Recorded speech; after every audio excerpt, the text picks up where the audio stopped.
Hello, ladies and gentlemen. Welcome to this week's exciting edition of Victory Never Sleeps. I am joined tonight by Witan Svan Herul, and we are going to talk about small, um, a small poem in the Edda tonight, the Guðrúnarkviða in fyrsta. So appreciate that. Anyways, we're gonna hit that tonight. It is likely a very old poem, but it's rather small. As always, we're going to talk about topics that you guys ask us about over in the side chat. So we encourage that certainly.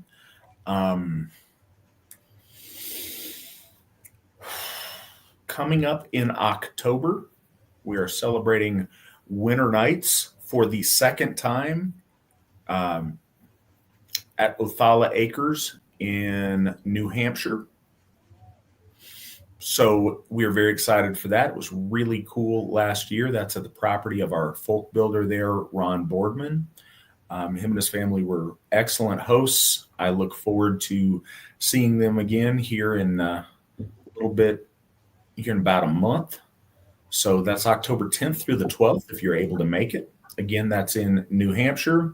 We'd love to see all of our family, all of our AFA family in that part of the country, or if you can make it there from wherever you find yourself, please do so. If you are not a member and you're interested in attending, please reach out to any of us, but in particular, your local folk builder, they can get you all set up. If you are a member and you want to attend and you'd like to know more, folk builders can also tell you more about it. We'd love to see you guys there. It's going to be a very nice event. It's beautiful in that part of the country. In that part of the fall, it's going to be, really special. I kind of look forward to it every year. We always do winter nights over in the Northeast there. And I'm really looking forward to it. So that's coming up.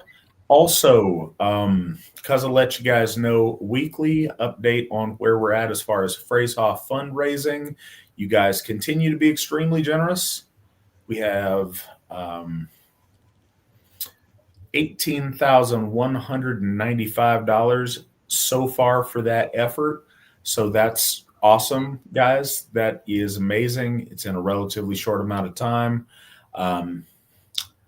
That's about 3.5 months worth of fundraising. So you guys have been extremely generous. If you're interested and if you're able, runestone.org/donate has a lot of options of things you can donate to, including the Phrase-Off donation. But yeah, you guys have been amazingly generous. We appreciate you. Thank you. Angela donated $50 towards that Phrase-Off fund and $50 towards folk services. Andy and I got married on Sunday, and we'd like to thank Allsherrigothi Flavel and Witan Svan for their advice for the ceremony, and folk builder Tyler Sogert and Mrs. Sogert for a wonderful bloat they performed for us. Thank you. Well, congratulations. That's awesome news, and I am very happy for you both. That said, is there anything that folks need to know before we go into the text tonight? And I suppose I should also plug, we take it for granted, I apologize. If you are following along, we are going to be reading on voluspow.org. You're welcome to follow along in whatever translation you happen to have. That one is a convenient and easy one for you to get to if you're looking online. Nick's got the link up for you, but that's where we're going to be reading directly. But again, as always, whatever translation you have, maybe yours has something interesting that ours does not. So feel very free to do that. And Svan, the floor is yours. What do folks need to know before we get into the text this evening? Well, so as we've been doing this adventure of going through the Volsunga saga and then other angles one of the big things is understanding different poets contributing different things to the story, different perspectives, different motifs. Perhaps with Fafnir, there's this dripping sense of doom. He's dying, but he knows what's coming for Sigurd, and it is far worse because it's a treacherous death, where he's deceived and what have you. Out of all of this, there is Gudrun, and Gudrun is truly one of the most tragic, or I would argue the most tragic character in the stories. So just to give everyone a synopsis briefly, Sigurd, after slaying the dragon, he meets Brynhild, the Valkyrie on top of the mountain. Well, he leaves her there, and when he goes to where the I can't believe I forgot his name, the king, Gudrun's father, Gjuki is his name. He goes to Gjuki's kingdom, and Gjuki's wife, the queen at the time, sees Sigurd and bewitches him with sorcery so that he will forget Brynhild on the mountain and fall in love with their daughter, Gudrun. And Gudrun doesn't know this. She's not a conspirator in the whole situation. So this happens, and Gudrun thinks that this is all genuine. So at this point, the poem is talking about Gudrun's reaction to her husband's death. He has been assassinated by her brothers. And there is a deep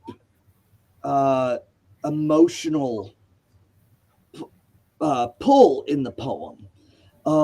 And at this point, there are some tropes that are very interesting. And there's also a good note that even though this isn't probably the oldest poem, this is very, very old. So a lot of people think about oral traditions kind of changing, but it's really worth noting that all of this story originates in the migration era and on the eastern side of Europe. So amongst the Goths, amongst the Therovingians and the Heruls and all of the folk that made up the Gothic Empire, this is probably where the story originated. And Gudrun is expressing her sorrow. Another thing is there is an Aryan trope of, and maybe trope sounds bad. This is almost necessary in our faith. So much so that it changed Christianity, gave it a trinity, but the number 3 is so important. So there are 3 women who express their sadness to Gudrun. And all the while, she does not weep. So we talked about that before with the Lady of the Hall. Poisoning a horn is an absolute sign that everything in that hall is poisonous, because the feminine is directly connected to the health of the hall. And it was to reach out to the audience. And if they like a queen poisoning, that's bad. The hall is corrupted. But in this case, one of the more unnerving things is that her lack of tears. She doesn't cry. And it's not seen as emotionless, but that she was outside of her nature. So I think it's worth pointing out that that expression of emotion amongst women was seen as natural, and anyone who didn't shed tears was seen as questionable. So Gudrun suddenly becomes questionable about this. And I think that is important to point out.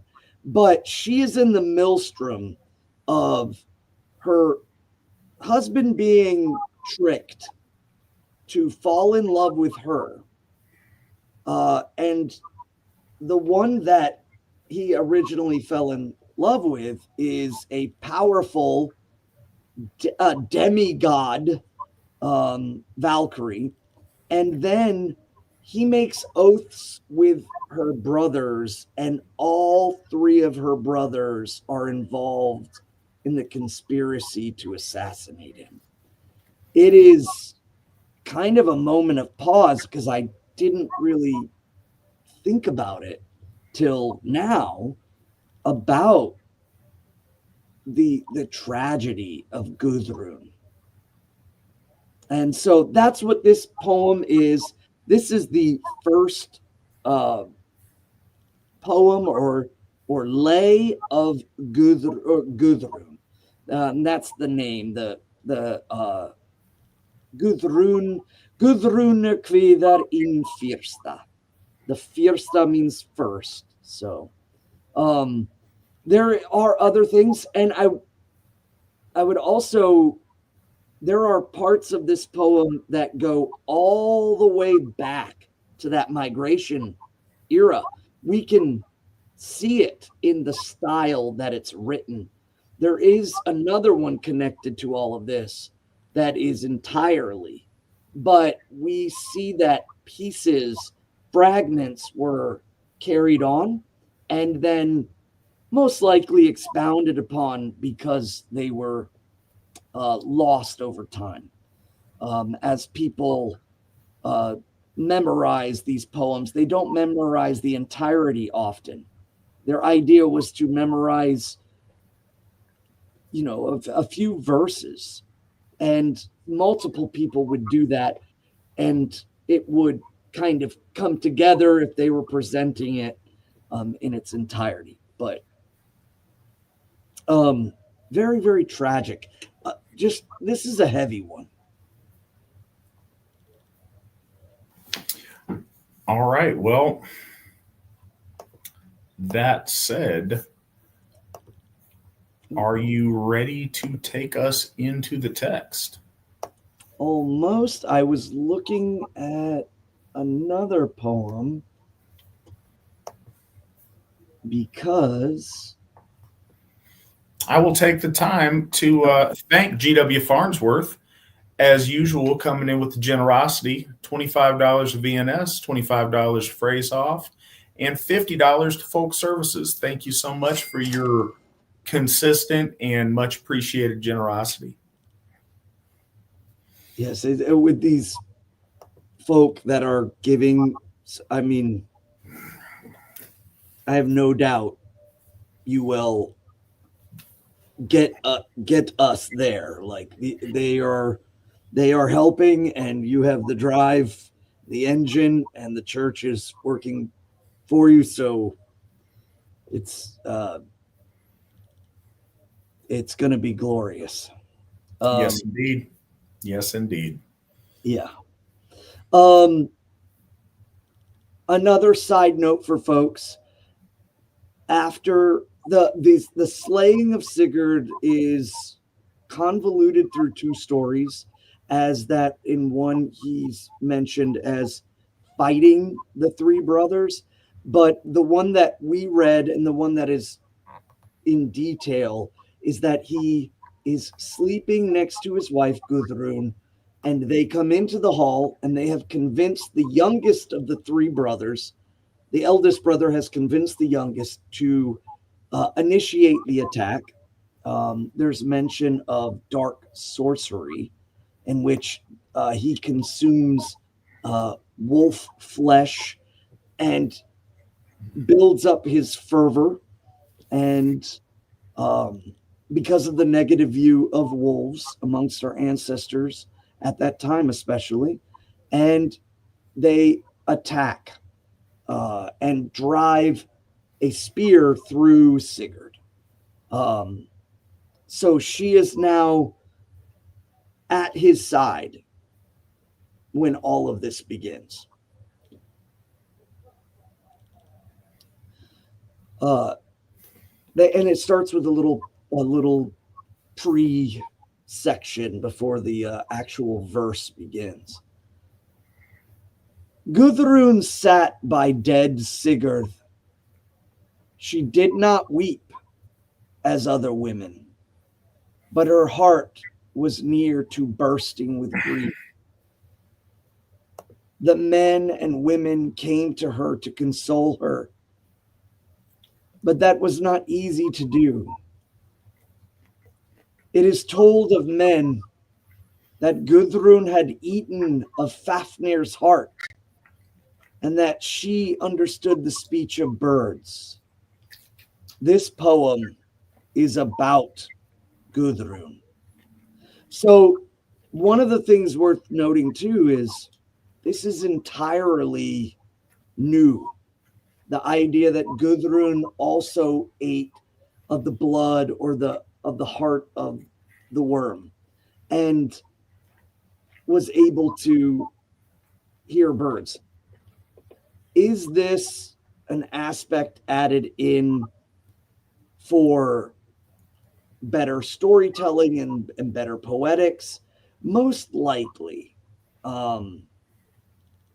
because it wasn't mentioned anywhere else. But another interesting thing to think about is a lot of this poem is older than the Nordic period. So what if it's the other way around and the Nordic Volsunga saga was edited, if you will. But in verse 1, then did Gudrun think to die when she by Sigurd sorrowing sat. Tears she had not, nor wrung her hands, nor ever wailed as other women. And I think it's important too, like this first verse is super clean when it comes to understanding Fornidhislag.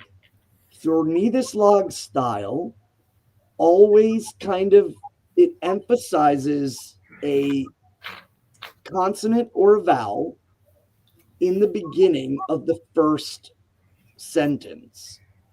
And then it will emphasize the next. But due to translations, that doesn't quite work out, but it still has the alliterative. When she by Sigurd sorrowing sat. Now they're, again, utilizing alliterative rhyming. Gunnar spake.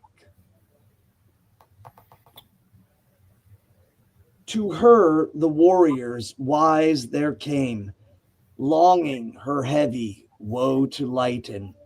Grieving could not Gudrun weep, so sad her heart it seemed would break. And bear in mind, Gunnar is her brother, the one involved. They are all the son and daughter of King Yuki, and he is speaking of her. At least that's my understanding of it. Then the wives of the warriors came, gold adorned, and Gudrun sought. Each one of them of her own grief spoke, the bitterest pain she had ever borne. So at this point, there seems to be this deep sense of there's a drought of feeling. There's a drought of tears, and this is unnerving in our culture of the woman not expressing tears, but just entering oblivion. And Gudrun, there is the sense that these women are sought out to break her from her trance. And there's interesting stuff, like, again, gold adorned. I think a lot of folks in Asatru today are deeply afflicted, or they have a condition of like a sense of Protestant modesty, but our ancestors did believe in adorning themselves with their riches and being of opulence, especially in royalty. And there's another thing. One of the wives is mentioned specifically about being queen of the Huns, and we know that they've been mentioned kind of peripherally, but she's never been mentioned, and she is also an addition, but she may be of the original sourcing consideration that the Old Norse version happened hundreds and hundreds of years later. So she may have been edited out. So the bitterest pain she had ever borne, in stanza 4. Then spoke Gjalflau, Gyuki's sister. This is Gudrun's father's sister, so her aunt is the first. Most joyless of all on earth am I. Husbands 5 were from me taken, 2 daughters then, and sisters 3, brothers 8, yet I have lived. The level of survivor guilt is clear. It gives another example of the level of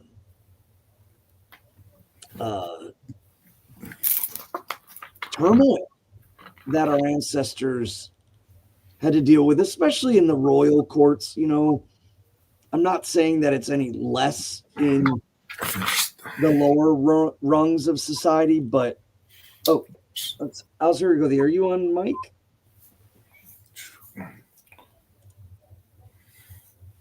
I'm still picking up audio, just to let you know. So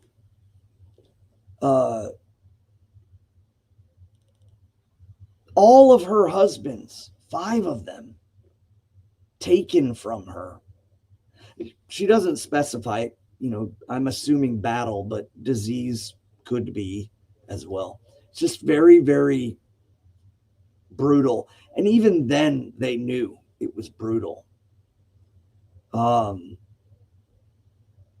So in 5, grieving could not Gudrun weep.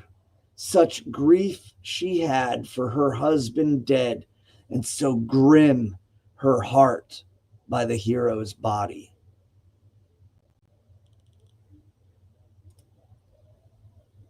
Then Herborg spoke, the queen of the Huns. She's the one I was referring to. I have a greater grief to tell. My 7 sons in the southern lands and my husband fell in fight, all 8. So she confirms it specifically to battle. And that is a very interesting point. Generally people think of the cartoonish sense that if you die in battle, you go to Valhalla or you go to Valhalla. And, the difference between fighting in battles and being chosen, and chosen doesn't always equate to death. But more so, this shows the other side, the grieving side. And I think Snorri and kind of the after Christianity, they didn't understand how the grieving process for people would be. And I don't think they changed any of this. They just went with it. But it's very, very interesting in relation to the opposite of what we've been told. And I think that this is actually more correct. And it is, again, much older.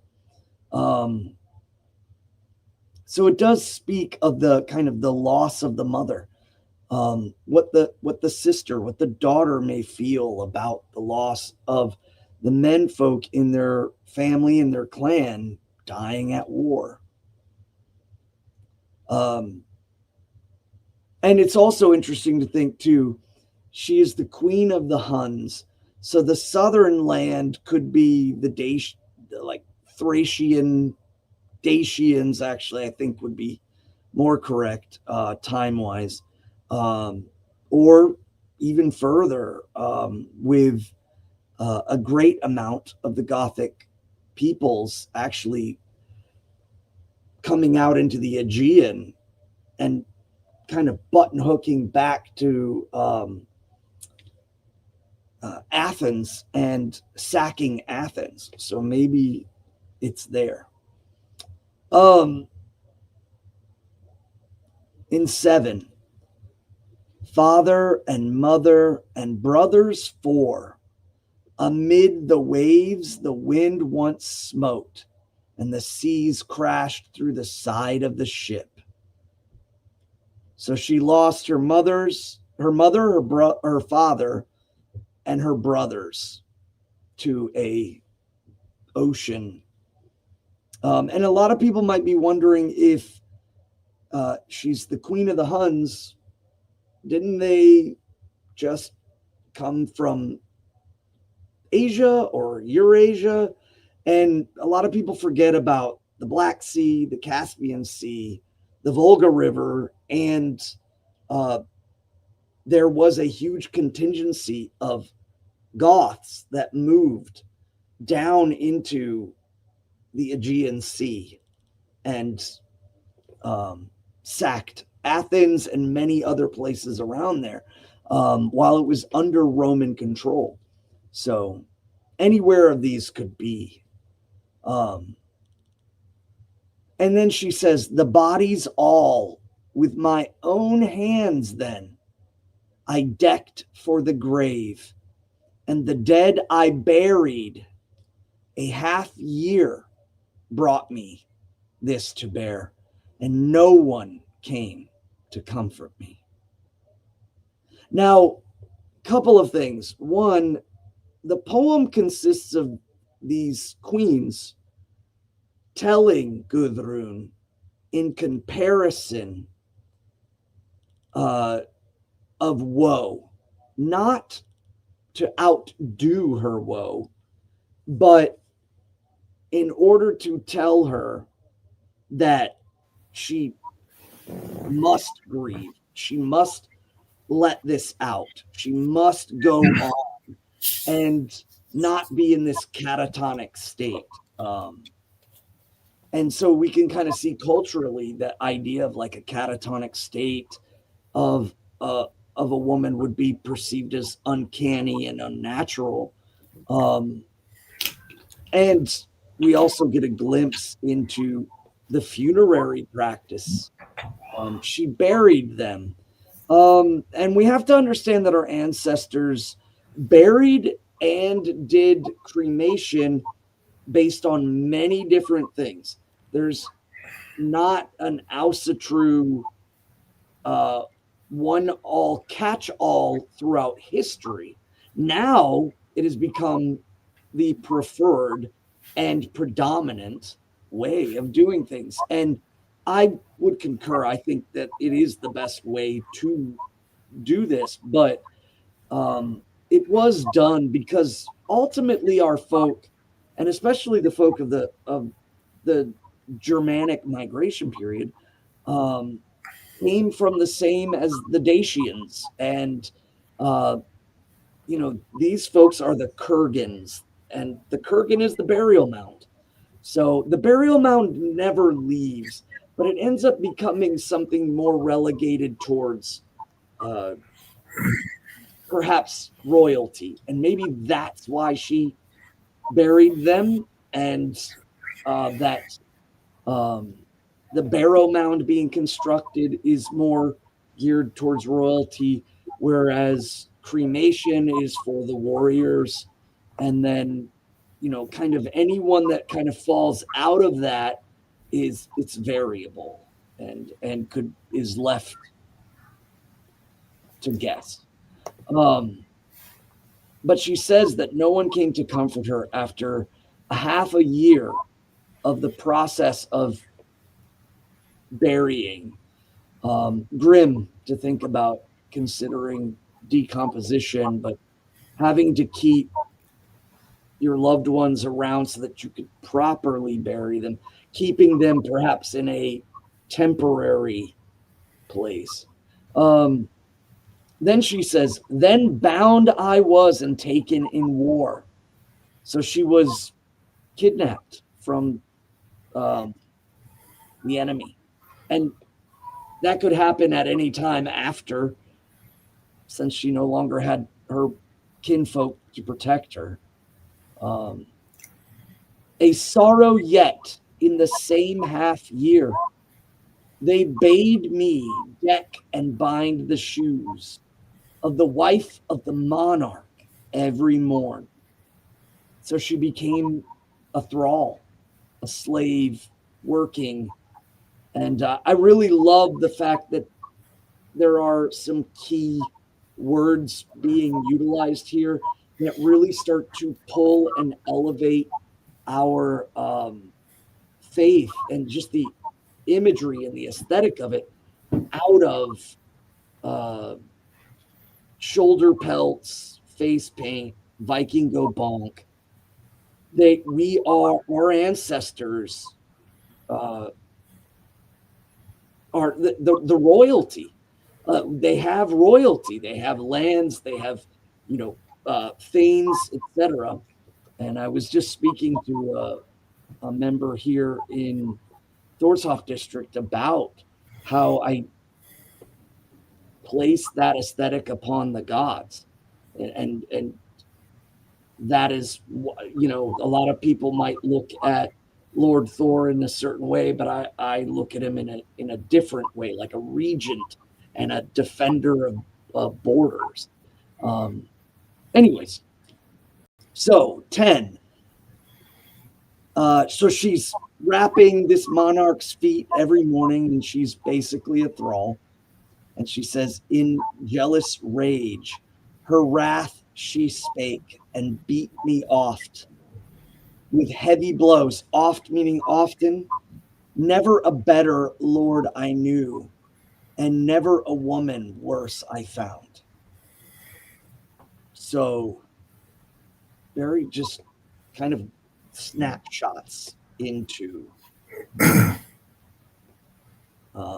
these lives, and again implied that the queen hated her out of jealousy, perhaps of beauty, or perhaps of honor or duty.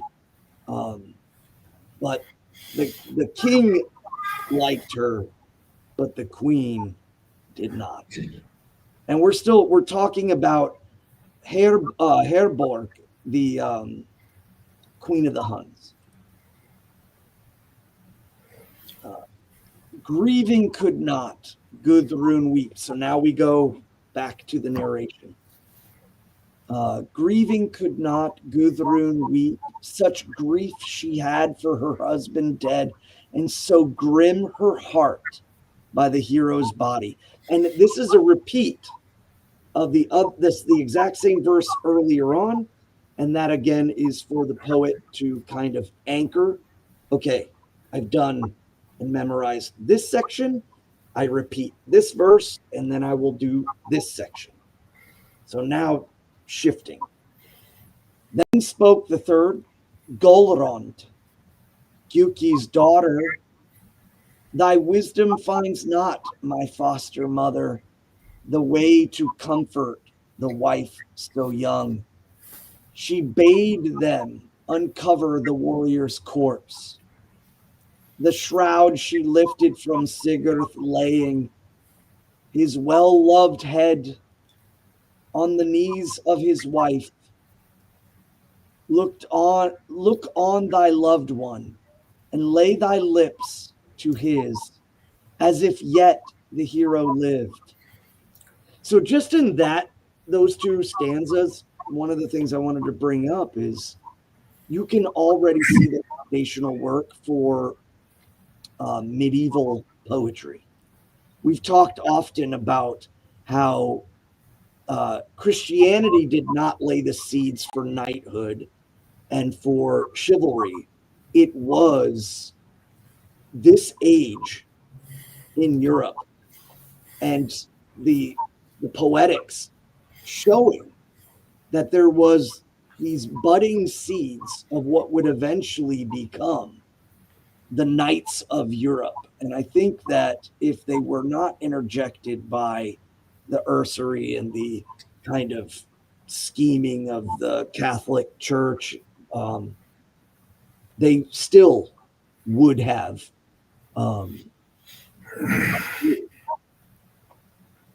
so she bids her to kiss him on the lips. Once alone did Gudrun look, his hair all clotted with blood beheld. The blind eyes that once shone bright, the hero's breast that the blade had pierced.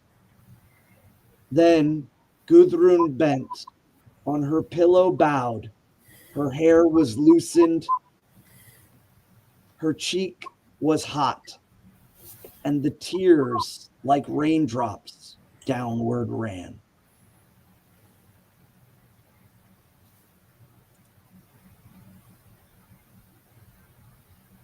Then Gudrun, daughter of Giuki, wept, and through her tresses flowed the tears, and from the court came the cry of geese, the birds so fair of the hero's bride. And I think this is, again, either referring to her fondness of geese, or, I mean, I don't know if we could go so far as to say that geese are somehow connected symbolically with death or grief. I don't know, but in this case, I think it's more about her fondness of them, as if they were crying with her. Then Guðrún spake, the daughter of Giuki, never a greater love I knew than yours among all men on earth. This translation too, men being alla mother, all people, not a gendered sense, but she says to her, and remember, Guðrún is technically her sister or half sister. I think she's her half sister, but that Gudrun cared for her and cared for her like a mother. And she says, I've never known anyone greater in that has shown love and kindness to me than you. Nowhere was I happy, at home or abroad, sister mine, with Sigurd away. So she's saying I too share in the lament now that he's gone, and now that when he was leaving and traveling, I was sad with you, but now I am sad with you in his passing. Gudrun speaks in 18. So was my Sigurd over Gjuki's sons, as the spear leak grown above the grass. We see that again. That was in the Volsunga saga. The idea of the leek or the spear leek, the gar, which is the spear, rising above the rest of the grass. Or the jewel bright born on the band, the headband, the precious stone that princes wear. To the leader of men I loftier seemed, and higher than all of Herian's maids. Herian is Lord Odin. So she's speaking about the Valkyries. And at that point, that's when the poem's starting to shift in a direction with purpose.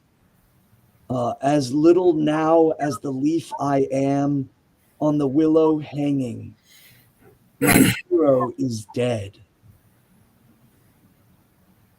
In his seat, in his bed, I see no more my heart's true friend. The fault is theirs, the son of Gjuki, her brothers. For all my grief, that so their sister sorely weeps. So this poem, I cannot emphasize it, it's really well done. And it is highly polished. It's the combination of really old with new and just really, really good. 21. So shall your land and its people lose, as ye have kept your oaths of yore. So basically she's saying your lands will be broken like the oaths you broke. Gunnar, no joy, the gold shall give thee. The ring shall soon thy slayers be, who swearest oaths with Sigurd once. In the court was greater gladness than the day my Sigurd. Granny saddled, Grani is the horse, faithful horse of Sigurd, and went forth Brynhild's hand to win that woman ill in an evil hour. Then, okay, this is an interesting part. Gudrun speaks before 23, and then it immediately comes out with, then Brynhild spake. And I've been looking at that spot to try to figure out if this is her speaking in the past or if there is a mistype here and Brynhild now has entered the area near Gudrun.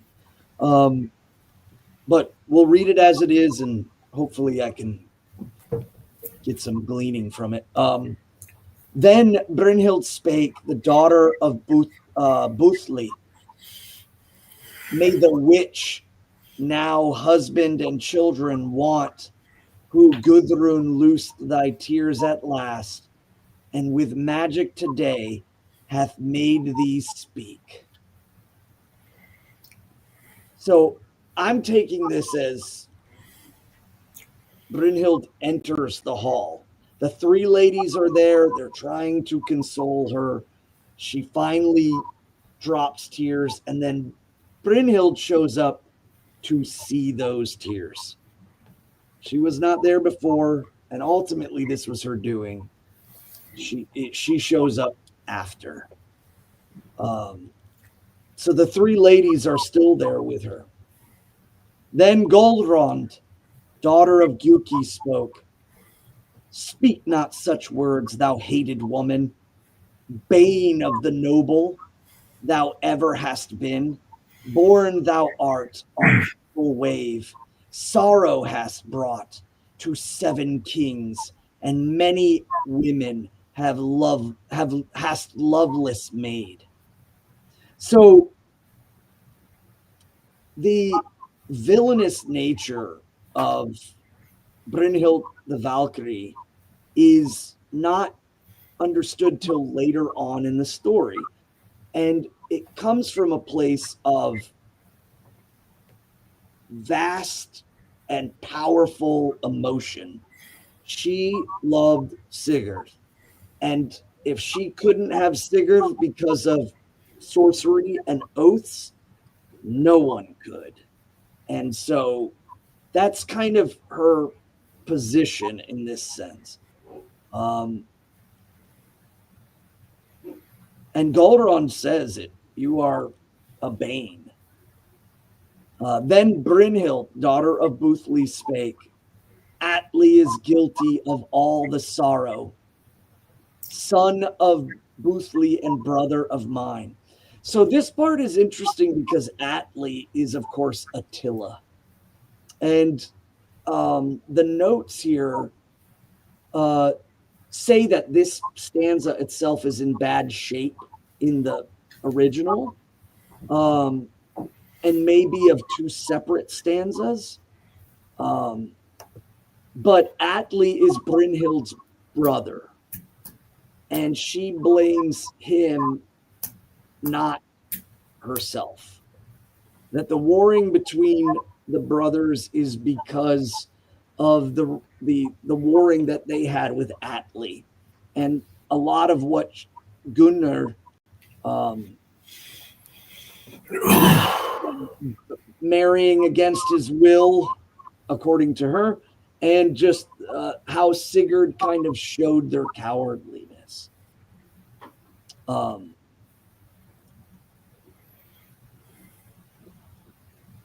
In 26, when we saw in the hall of the Hunnish race the flame of the snake's bed flash round the hero, for the journey since full sore have I paid, and ever I seek the sight to forget. Ever since Sigurd showed up in the capital or the land of the Huns, in the main place, the flame of the snake's bed is gold.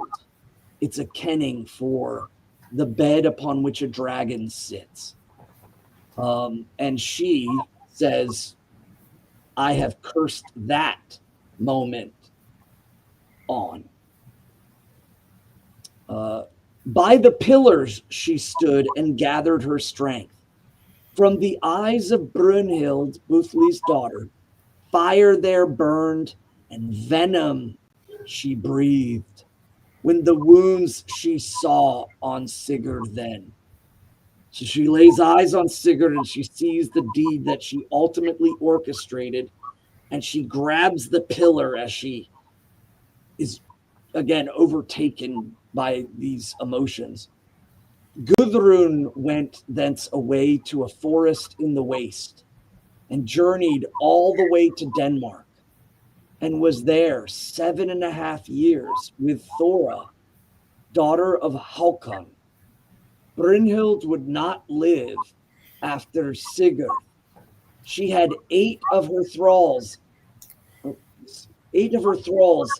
slain and 5 serving women, and then she killed herself upon the sword, as it is told in the short lay of Sigurd. So this is also referencing another poem. And this brings us to the end, an abrupt end. She leaves because it's so far gone with Brynhild and her brothers. Leaves, goes to Denmark, and she then performs a ritual in which she slays 8 of her thralls and her serving women, and then kills herself so that she could go and be on the other side with her love. And it's just, again, almost kind of vacuumous at the end. And then it's abrupt.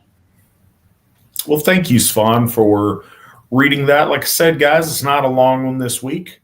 Ironically, the next one we're going to read is almost thrice this long, and it is the short lay of Sigurd. So it's oddly named, but yeah, we're gonna read that here next time. It's, I don't know, 70 something stanzas.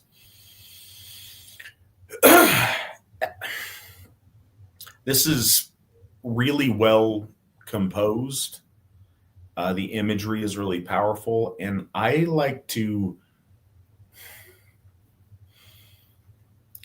look at these fragments and pieces and stories in the Edda as being stuff to add to and like background and depth material for the Volsunga saga.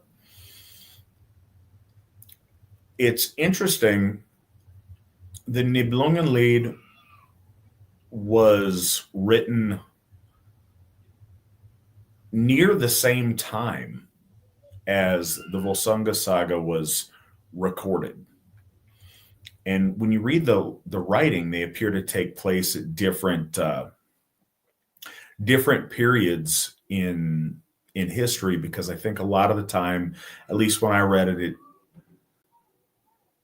it reads as though in the Nibelungenlied, it's, you know, current to the author writing. And I think in the Volsunga saga, it's the imagery and the material cultures depicted as being from an earlier time. But they're both kind of contemporary, and this is a continental story that is that moves into Scandinavia and is told by the Scandinavians. So I think a lot of the extra material from things like this is like legitimate addition and things that perhaps predate the Volsunga saga the way we have it. So I think, you know, it's valuable, I don't know, extras that flesh out the story more and give us a deeper and richer understanding of it. So I really like that in these. And each of them puts a really fine point on particular aspects of the story, and I think that's really well done too. Want to take a minute to thank Gilbert, who donated $150 to the Phrasehoff Fund. Thank you so much. We appreciate you. Your generosity is astounding and continues to be. So thank you for that. There you go. We had the little money noise from Nick. Appreciate that also. Got a couple few questions. We're always open to taking more questions. From Jilly, what is the name of the Thorshof Hausbloat tradition or bloat that features participants dressed in animal masks and robes representing darkness and light? Is there a script available for this?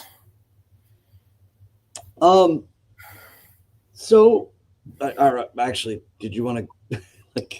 I assume you were gonna. No, this one's yours. Go for it. Yeah. One of the things I think is that it's really important to remember that this is hopefully an organic growth of things across Asatru. Our church wide. So I'm really glad you're asking the question.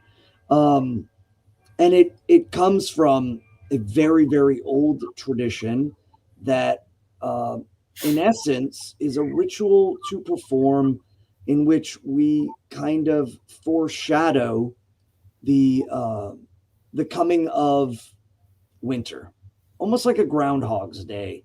In our lore, acceptance of the light is always priority. And then when it comes to darkness, it's conflict. Astra, or, the bringing in of the light, is always about acceptance. But when it starts to shift, it's about fighting and conflict. And then in Yule, it's about holding the light in the darkest time. So I find that very, very interesting. But this tradition came about after bloat. So bloat happens, and then everyone goes outside and conducts this. But it's very, very fitting in relation to housed bloat. Housed bloat being dedicated to Lord Uller, to Idun, and this time about remembering eternity as everything starts to die, and about judiciously pulling from the land around you as our ancestors went into winter and needed meat, and all of those considerations. But the land spirit fight, where one side dresses as the light side and wearing all white and wearing masks, comes forth to defend the light, which is usually a fire of some sort. And then the dark side comes, the winter tide side, and they come in to battle the light side. And what you end up having is a ritualistic dance, or, well, it's not a dance, it's like a well-placed movements in which the sun, or the light side, is moving sunwise and the dark side is moving Widdershin, and they fight each other. And I think a lot of people generally immediately think, and it's tongue in cheek, that they're actually beating each other up. But what it is the staves that are being utilized in the ceremony, as they are conflicting with each other. If your stave is broken, you then are out of the fight. And everybody's given a stave. The staves are random, equal, and then it is read. It's read as to if the light side wins, if the dark side wins, whether or not we're going to have a light or a harsh winter. That's pretty much it.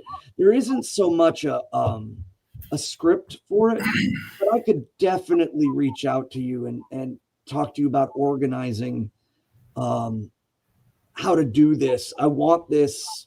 I hope that, you would do this, but it does require, this is a community ritual, just like the maypole requires multiple people.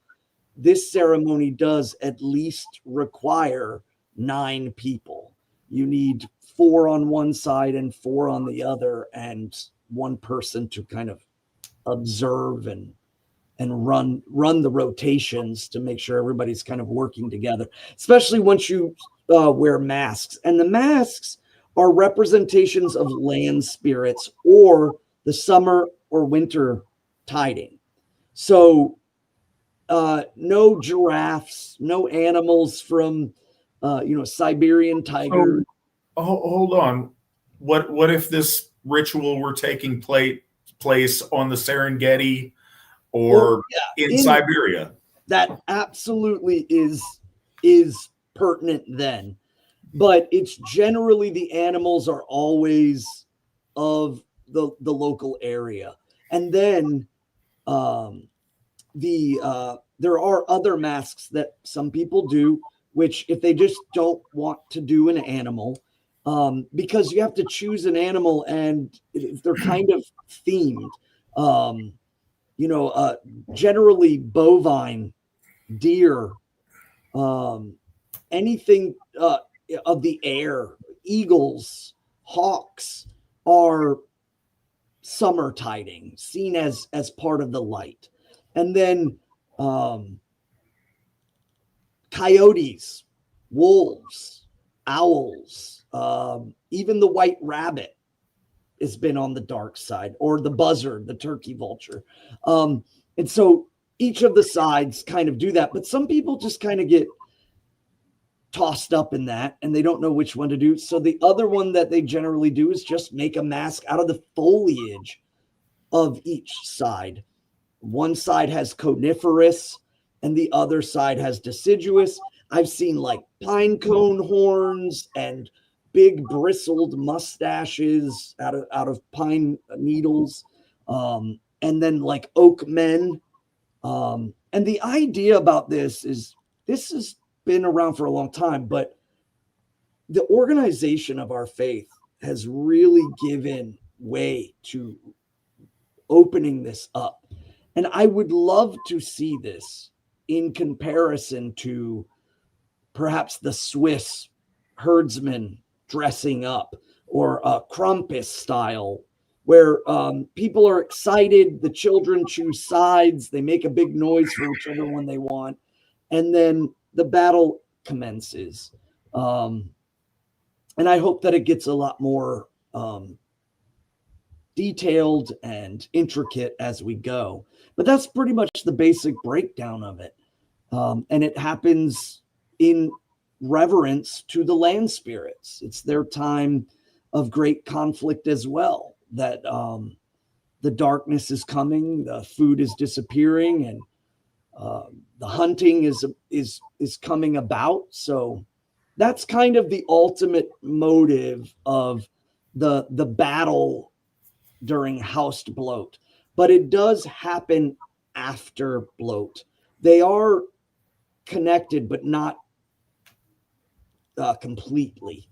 It's they're kind of, one is faith and religion, and the other is cultural and semi-magical, I would even argue, with the predictions part, because seeing certain light sides being taken out or dark sides being taken out, and reading that as, the first couple months will be light, and then we're going to get hit pretty heavy at the end. It's not an exact science, nor is it definitive. It's just more fun. It's just for fun. No, it sounds fun and exciting, and I'm looking forward to participating in that at some point.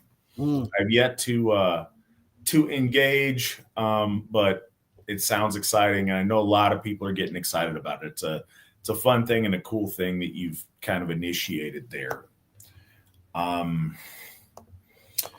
Also from Jilly, why was winter finding in September changed to Haust Bloat? Because of the similarly named holiday Winter Nights in October? No, actually. So first, it's Haust Bloat with a T at the Haust Blot. Son of Iceland. Why is the letter called something different when the O's got the dash over it? No, it's the O. It's the with the dash over it is the actual, I think, more close to the English version of O. Does it have a different name, or is it O? No, it's O. What is O? Are they both O? It's the common usage of O, and then there's all, which has the two dots. No, I mean, like, are they separate letters, or is one the inflection of a different letter? Like, no, I'm trying to think back into the alphabet. That may be an esoteric question. I'm losing the actual question I'm trying to answer, and apologize for that. No, it's Ooh. All right, so it's a process of a number of things. There, for a very long time, in the reforging of modern Asatru, there is a recognition of the pan-Aryan nature of our faith. A number of our traditions and the names of those traditions were getting cobbled together from different sources, ancient and modern, and spread over time and space of our ancestors. In the modern Asatru that I came into, we would regularly use English words, Anglo-Saxon words, Swedish words, Old Norse words, German words, and it was really kind of a hodgepodge of things. I talk on here a lot about the concept of wholeness and how getting things to match up and to synchronize is a key to a lot of success in our faith and in life. And so it has been a particular effort of mine to try to codify our practice in either the lingua franca of wherever it's being practiced, or have Old Norse be the point of commonality. The Old Norse sources where we get the abundance of our lore. It's where we get our terms. So increasingly, we're trying to bring those things together. There's no penalty or no like shame or scorn in calling it win or finding, but at least officially, we want to call it house bloat because it's already an existent thing. We always want to be really honest in the AFA too. There is no shame in innovating or in coming up with new ceremonies, coming up with new holidays and new things. So when that happens, cool, let's call it that, let's do that. But one of certainly the original efforts, and one of the reasons we celebrate many of the things that we do, is we connect with our ancient ancestors in time-honored celebrations of our folk, in attaching our celebration with the history of things that our ancestors in the elder Asatru period practiced. Connecting with that, carrying that tradition forward is also part of what we do. It's a nuanced thing. It's easy to be all Reconstructionist and LARPy, or to be completely modern and cast all that aside. But in my view, the best way to do that is to be judicious in practicing in an authentic and modern way, but also celebrating our lore and our history and where things come from. And the September celebration of our Asatru ancestors was called in Old Norse Haustblot, which means like the fall, the autumn sacrifice, or the autumn religious ceremony, the autumn pouring out of libation, I guess, most etymologically. So this is literally that. It is autumn bloat, and that's what we're doing. It's what we're celebrating. Winter finding is completely appropriate, but no, that's the reason that we changed, is when we were trying to standardize and codify our tradition in a consistent linguistic tradition. And it's an imperfect process, but it's something that, it's never going to get perfect if we don't start trying to move that direction. And so we decided to do that and move forward with it. And I appreciate you asking, because I think a lot of people are probably a little bit curious. So from autumn, does each god have a specific bird that represents them? For example, Odin has ravens, Idun has a sparrow, Frigg has a falcon. Are there any other birds connected to other gods? So, funny that you ask that. I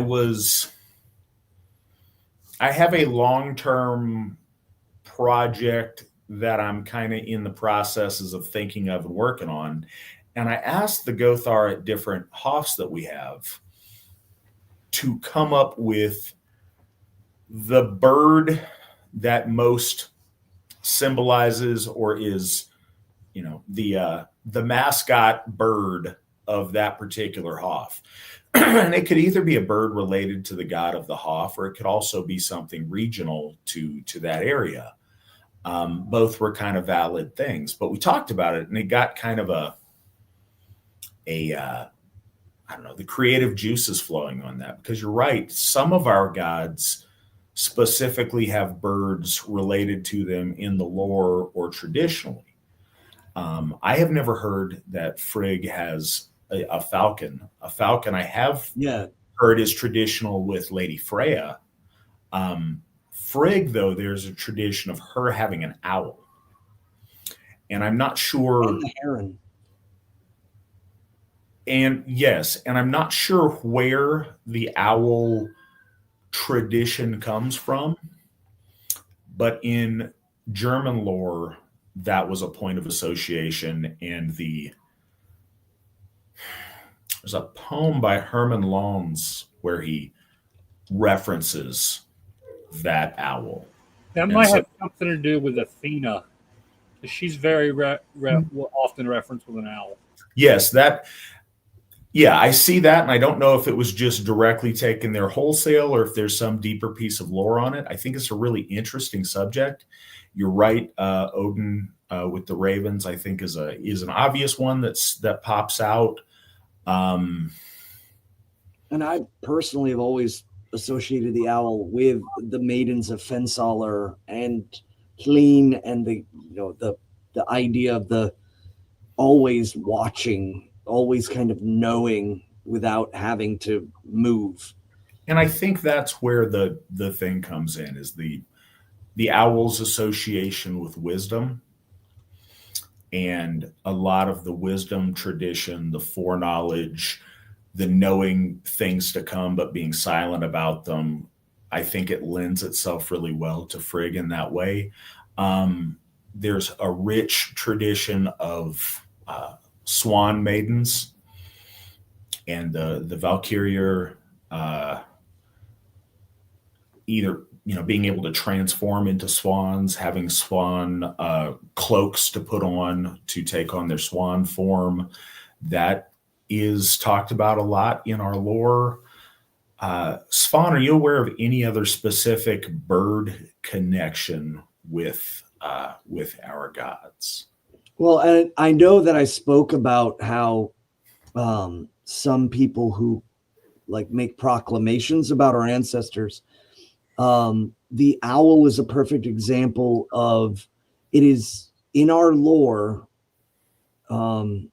And again, I could be wrong, but going through, the only time it is ever mentioned is the owl's beak is made reference to. Now, these are poems, and they're very, very, very tightly written for sake of meter. But if we were to just simply look at the lore and think that, okay, this is all our ancestors knew, then it would be very, very questionable as to whether or not they have ever seen or heard of an owl, which is ridiculous. But that's, I think, another point is when the poems are written, what's seeping into them is the saturation of cultural norms. And they may have very well have been different. I know that in Germany, the cuckoo has a huge significance. So, or the egret, and I believe I think it's the white egret. amongst like the Dutch and the Frisians, is I think the better way for us to look at this is that there is this local generalized understanding of the birds, especially the birds that people would understand in their local area. And then it's brought into the poems for poetic flair. The speaking about the herons that fly over the host in the Halvamal is the theory is that the ladles that were held inside the large mead containers had a heron head or a heron body. And that's what was dishing out into the horns. So when the heron flies over the host, everyone's drinking and everybody's getting very, very into their horns. So that really is about the knowledge of the animal kind of showing up and being utilized poetically. But I think that means that leaves us to a lot of ability to bring forth. And I mean, we've already done it in our church. The marlin for Njordshof as a symbol, some basement wizard saying, I don't think the Vikings actually ever saw a marlin. And it's like, all right, out of the way. But we've adapted. Yeah. So if we were to uncover some kind of Hof to Njordur in ancient Norway, then yes, it would be really odd if the marlin were depicted in those carvings. I bet you Vikings never saw marlins, but we're not Vikings and we're not trying to be. The people that worship at Njordshof have seen plenty of marlins. Right. Yeah, that's a silly argument. I actually remember somebody arguing about like, oh, it should have been a salmon. I guess because they're more in the northern climes, but if we were going to open it in Seattle, we absolutely would have done that. Right. Oh yeah. Or up in the Northeast, a cod. Yeah, that would, all of those things were on the table if it were a different location. Yeah, those people are silly. We're not trying to LARP something our ancestors did. We're doing things that are relevant to where we are and what we do. And it goes very well into the birds. It's funny. There's a lot of good choices to represent each of our gods in different ways, and we'll draw different associations between the natural world around us, and the gods will make use of the animals in different places we find ourselves to reveal things to us or to deliver messages to us or contextualize the world around us. And I think that's completely in keeping with the best traditions of our ancestors. I don't think that the animals that the Vikings would have utilized and been familiar with their imagery are the same animals that one would find, in the Caucasus and in different, places our people found ourselves. So it's really a very, small-minded argument from the basement wizards. Well, and you were the only person that didn't kind of scoff at my interpretation of Thor's Hof for the bird, the red-bellied woodpecker, the striker of the oak. And you were the only one that was like, oh, interesting. And you just kind of, I think you were writing some stuff down. And speaking of birds, people that have issue with that are silly geese. I see what you did there.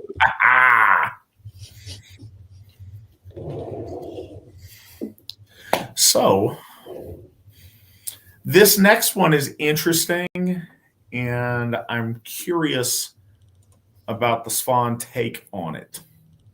Also, speaking of birds, No, just calling you in. Good evening, all's hair Gothy, Matt, Witan Svan, and folk builder Nick. Witan Svan, I was wondering if you heard of the Bronze Age golden hats and what you thought about them. Could they have been any significance? Could they have any significance to our modern faith? I would welcome Matt's thoughts too. Thanks for all you do. So Svan, this was directly aimed at you with me for rebuttal. So let's answer it in that fashion. Okay, well, I assume you're talking about the brimmed and linked various leveled hats and the speculation as to why they were. Nick, could you get a picture and put up so that folks listening that may not be familiar know what we're talking about? Unless I'm off, because I don't know. Like, I'm just going off of kind of memory right now. I was looking, I didn't actually see this question. I was looking up a question down below because I wanted to kind of formulate a better answer, and I didn't see this one. So now, totally off of my memory, I'm assuming you're talking about those hats. Now, as far as like the research and speculation around them, I don't know a lot, but I think it's interesting because the same linking method that was used on the levels was the same later on used with gold and silver and bronze with horns as well. This kind of folding of sections that wasn't like they weren't welded. So as far as their usage, I mean, when we look at comparative pieces, oh yeah, there it is. It looks like a giant shield boss. It's very kind of perhaps symbolically phallic. They got them even more phallic than that. Right. Well, so, and in that one, I wonder, is that truly a hat? Based out of function or what have you. But the other one before it, can you go back to that? So down at the bottom near the brim, there is a linking method that they do. And that's how I know about these is because looking into the linking methods for building metal drinking horns and making them so that they don't just drain everywhere. And these hats, I often wonder if this is simply, and I don't mean to actually downplay it, but I think it's a very, very important part of our culture because we see it continuously throughout our history, is the adornment of either like warriors or kings of high renown. I know some people speculate religion, but one of the things that it instantly kind of made me think of was the adornment of like ceremonial armor and swords. Ceremony. Oh, that one in the middle kind of bells out for like a head. The other thought is, do we have proof that they were worn, or were they placed on the ground, much like akin to a lingam amongst the later Hindu, well after the Arya?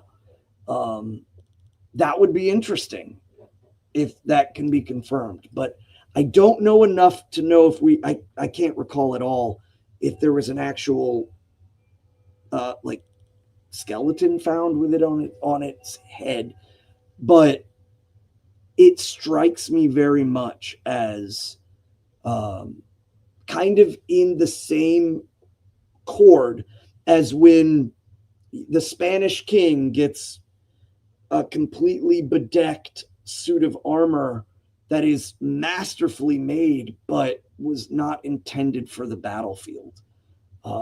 It was intended for him to go forth amongst the folk and bring out a sense of awe, bring out a sense of glory when they see him.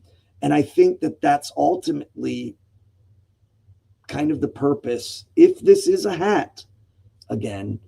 And I'm still kind of more leaning on that with the idea of the presence and taking that kind of space. It would also, too, I think the height of it is symbolic. I think that the idea of where it is and how it's, how high reaching it is. Could it have been something of the priest class? I don't know. I need to look into that a little bit more. But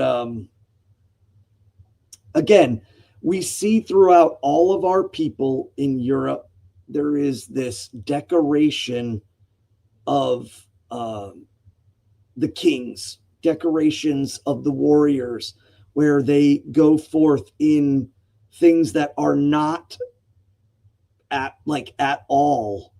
They don't make any sense, like as far as for battle. They're not functional. That's the word I was looking for. But instead take on this almost bombastic sense of purpose. And decorative. Now, in use in our modern day faith, perception is a huge part of the world. And it is the reality that none of us can escape. We dressing nice, and people were complaining like, Vikings don't wear ties and et cetera, et cetera. But that really was about perception. It was about letting people know, like, our place is a place for the folk to come home, and there are normal, good people here who take care of themselves, who want their children to be healthy and to look good. And this is Western civilization. So, and then the stole, which is a Greek. But if you wear a stole and you go into a hospital to perhaps administer the last and final bloat and rites of an Asatru man or woman, nobody in that hospital is going to doubt what you are. If you show up wearing a wolf head and have charcoal paint and a wolf pelt and a loincloth, people are going to think you're crazy. You escaped their looty bin. Right. That's ridiculous. So that's another reason why when people see our Gothis wearing the stole, and I in a way, if this was a priestly sense, the stole kind of offers that as the regalia. But I don't know about modern, we were just talking about masks, the adornment of masks. And I surely could see someone building a mask that was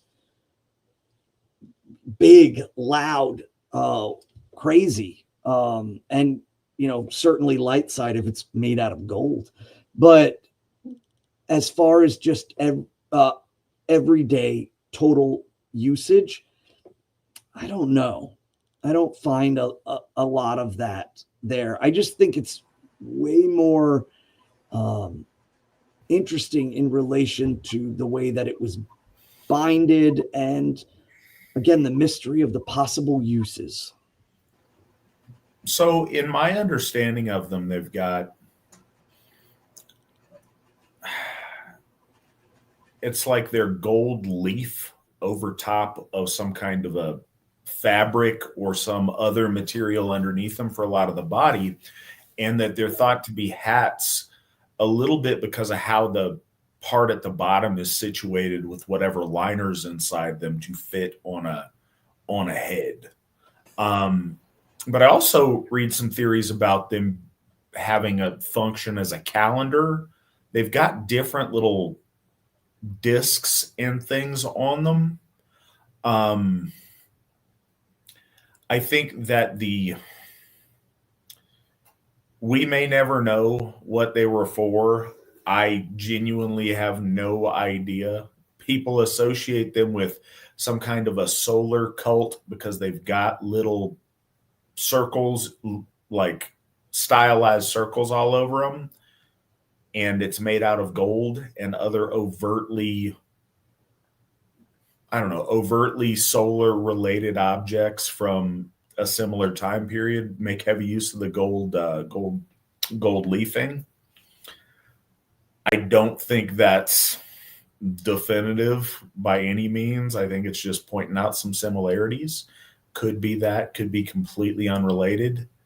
There being phallic looking could be related to, virility, fertility, just whoever's wearing it literally being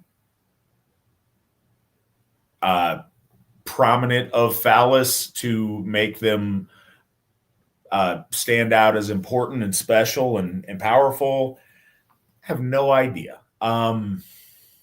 What I think Svan said that's really meaningful, it sidesteps a lot of scholasticism and it just keeps it real. It matters what stuff looks like and if it's aesthetically appealing to your audience or not. What does the art or the dress, what does the fashion evoke in the people who observe it, and how does it cause those people to respond? I think I would look very ridiculous if I were to wear one of these prominent gold hats for different things. I think in a small group of people, and if we had a really specific reason and everybody was brought up in the tradition of the gold hat, it might not seem so ridiculous. So it matters. There is a certain cool factor, and I think it's funny because sometimes things were just done because they were cool looking. If you look at why there are trends in certain fashion today, sometimes it's very meaningful and it's very purposeful. Sometimes somebody tries something, their peers are like, wow, that's pretty cool, that's awesome. And then they double down on it and try to, make use of those things that look good. I don't think any of that's wrong. So I do think that stuff that looked cool was probably very relevant to how older fashion came about. We know that in the medieval period, as soon as people could write about it and talk about it, you have, kings and nobility trying to get particular fabrics because they were hard to get and they looked exotic or they looked fancy or they were all the rage in, the court in Paris. So other places in Europe would want to have them. I think there's a lot of that goes on. Now these, I think they absolutely do have a bigger religious significance and like in the art on them and in their purpose. In the exact way they looked, I think it's probably has something to do with what was thought to look really cool at the time. I think gold always looks cool. So putting gold on prominent things for kings or priests has always been something and is done a lot in the Bronze Age in Europe. You find gold leaf things very prominently and gold used, everywhere because it has been universally recognized as being, very special. But yeah, I wish I had a really cool answer about their exact usage and meaning. I don't. but it is something that's fascinating to a lot of people. I remember a friend of mine, Anders, when I was in Sweden, asking me about these, and that was the first time I'd heard of them. So, yeah, I think that remains a mystery, and I don't have meaningful things to add on exactly what the original meaning of those were. The one comment Svan made, would the Vikings wouldn't have worn ties. The Vikings are very well known for their beard combs and for smelling nice, dressing nice. If the Vikings had shirts and ties, yes, they would have been wearing shirts and ties. I mean, yeah, we can't say for certain, but I agree with you. I think that they would. That's the thing. I think we can, because when you have emissaries from Scandinavian courts that go into Europe and see what the more fashion-forward courts of Europe do, you see the Scandinavian royal courts adopt fashion things from those. You see travelers bring back, hey, in the greatest cities of the Mediterranean, this is stuff that they do.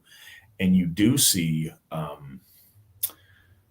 Vikings adopt those kind of fashions and those kind of things. It's interesting when you see the Rus go closer and closer to Byzantium. They start getting these like baggy pantaloon kind of breeches that certainly aren't the Nordic fashion. There's something adopted from the culture that they found, like, wow, these are cool. This is what's cool to wear in the fancy cities of the Mediterranean. Will adopt that fashion. You see that all around. So I don't think that's an odd thing to think. I remember speaking to some insignificant person who was talking about folkishness versus universalism, and there is a part where the Kievian Rus are coming down, and they are just blown away by how the city is run, the lawfulness, the efficiency. They're very, very, and the wealth. Think about the wealth. And this person, of course, perceives this as, that's why you should let everybody into your country, which I think is ridiculous. But what it really does show is, again, our ancestors were not like, you should dress like they did in the Bronze Age. No, they were on the forefront of everything going on and what was available to them at their time. And since they were well-traveled, they did just pick up so many things. And so us doing and dressing a certain way has a double statement. And I think that double statement is, especially in relation to the ties and the nice, is because it's Western civilization. And I think the stoles because it's universal in our culture as religion, as a religious point. So next up, also for you to start out, Svan, are Albanians white? Oh, okay. This is kind of this is actually an easy answer, but it's a hard kind of thing to get around. The Ottoman Empire coming into the Mediterranean, there was a time, and people don't think of it, there was a time when Greeks were blonde, light-skinned. There's still many Greeks in the area that are like that. Because I remember somebody referring to them as spicy white, and that just basically means black hair or whatever. And again, black hair, I don't think removes folk from being folk. I mean, we see this in a pan-Aryan sense, where the darker hair, darker eyes, but when you have Turkic influence than, but I think the big thing is just like folk in Argentina, just like folk in Mexico. We normally try, like, I think most people, not the church, but normally people think about, like just simply Germanic, but there are other pockets of the Aryan folk in Europe that we have to, I think it's important that we maintain and don't just cut off, because you could fracture yourself to death. And I'm hearing internet spurgs yelling about the Irish, and I'm like, oh, but when you go to Mexico and meet Germans who have been living there for a couple of generations, but they all kind of lived around each other, and they're genetically German. They're Mexicans, but they're folk. And that's another thing, is like, because of modern politics and things, people are trying to constantly consist the idea that like being Mexican is race. No, it's a big combination of things. And you have folk Mexicans, you have folk Argentinians, you have folk Albanians, you have folk Greeks. It's just that it gets a lot harder to kind of sift through. But generally, because one of our big things is, if you look folk, if people look at you and they're like, yes, this person is me, and everyone around me says this person is me, and there's not like carving out the spurgs that like, the Welsh. I think that's important, that we don't fragment and purity spiral. That is such a fallacy. That is absolutely a weapon used against the folk who are getting together and worrying about their self-interests. So yeah, the Ottomans did they were a terrible force. And anybody that researches about the atrocities of the Ottomans is in for terrible awakening of how evil they could be. But again, it is more so not about, you are born in this nation, so now you are this. You are, you're from Africa, but you're born in Sweden, so now you're Swedish. No, you're folk.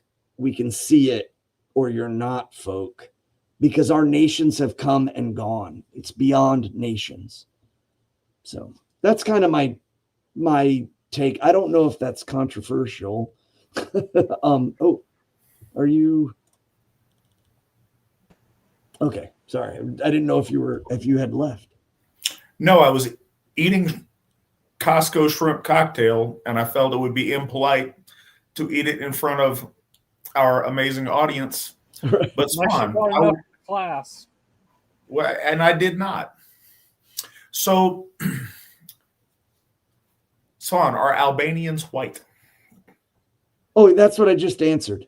No, it's what you attempted to just answer. Oh, it is a yes or a no question, and I heard neither. Oh, well, there are folk in Albania. Do ethnic Albanians tend to be white? I honestly don't know. I don't have a lot of experience with Albanians. I do know, again, their origin goes all the way back to the Albanoi tribe. They are, which doesn't have anything to do with albino. They were part of the Turkish West Coast, and just like the Greeks, most likely then, yes, very much so, a product of Indo-European as they are descendants of. But there you already have the admixture with the Phoenicians or Canaanites, and all of that kind of movement through there. So that starts it. And then the Ottomans come in and really wreak havoc on the genetic landscape. So, I mean, I don't think it's fair to say in that sense, like, yes, all of them are white. Because we have to be able to look at and sift through and see, and not anybody coming in through maybe the last 100 years and or doing something, or the Ottomans coming in doesn't automatically make every Albanian folk. Well, so that's why these are fun questions. You got me on the light. Well, I do, because I'm trying to cut to the heart of the matter for our loyal audience. There is a frequent pick obscure border area of Europe where there's a convergence of peoples and ask if they're white or not. And it's an interesting question because certain parts of Europe have suffered, or suffered may not be the right word. Sometimes it is, sometimes it's not, have experienced many different migratory waves of people and clash of civilizations and things. And Albania is no different in that sense. I will venture that I'm not an expert on that part of Europe. I've never been to Albania. I have met Albanians or people who claim to be Albanians that are dubious in their whiteness. My understanding is that Albanians are white. If you Google Albanians and you look at a picture, it brings up a lot of white folks. It also brings up some folks that you can see their ancestors probably had some close contact with some Middle Eastern peoples. I think there's certainly mixture that goes on there, but I think that the population of Albania is white, and their language is an Indo-European Aryan language group, which is kind of a good indication. I think Albania is one where you have some mixes. I think that those are identifiable, and I would say as a general, like Svan's absolutely correct. There's absolutely some white Mexicans. But if you said, are Mexicans white? I would say no, even though some certainly are. If you say Albanians are white, I would say yes, though some certainly are not. And I think that's about the closest that we can get, unless you have an Albanian lineup to present to us and we can itemize. I was going to say, when I lived in Italy, there were two Albanians that lived in town. One of them was definitely white, and the other one was definitely not. See, so there you go. There is a diversity of answers to that question. Yeah.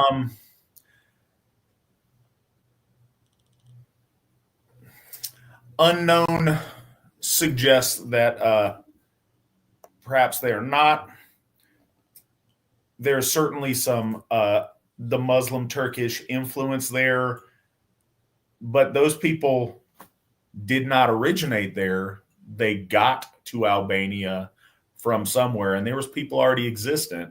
The people who were already existent there were white folks, and then you have some displacement going on, as we mentioned. And to speak on that just briefly, sure.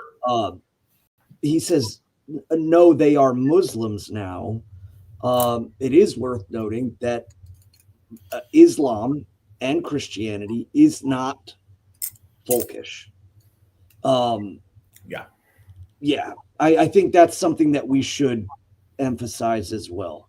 That is clearly Middle Eastern, And for European Christianity, we have a lot in common with Europeans because we are European descent, but their Christianity only goes so far before you're talking about crusading to the Middle East. So, yeah.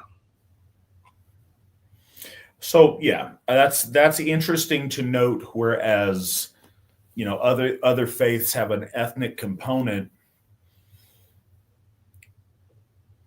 those faiths do not inherently by doctrine. They do tend to by circumstance sometimes. That's how you get Korean Jesus. I mean, that's how you get House of Pain and Sinead O'Connor both being Muslims. Right. So we live in strange times. What are your thoughts on the translations by Jackson Crawford? Svan, thoughts on Dr. Crawford and his translations? Okay, I'm going to give completely just more or less an unemotional take. His translations are simplified. I think that if you are trying to wrap your head around concepts, might be worth taking a look. He has kind of built his entire translational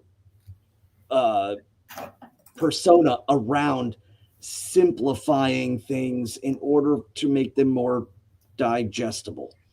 That's all the non-emotion.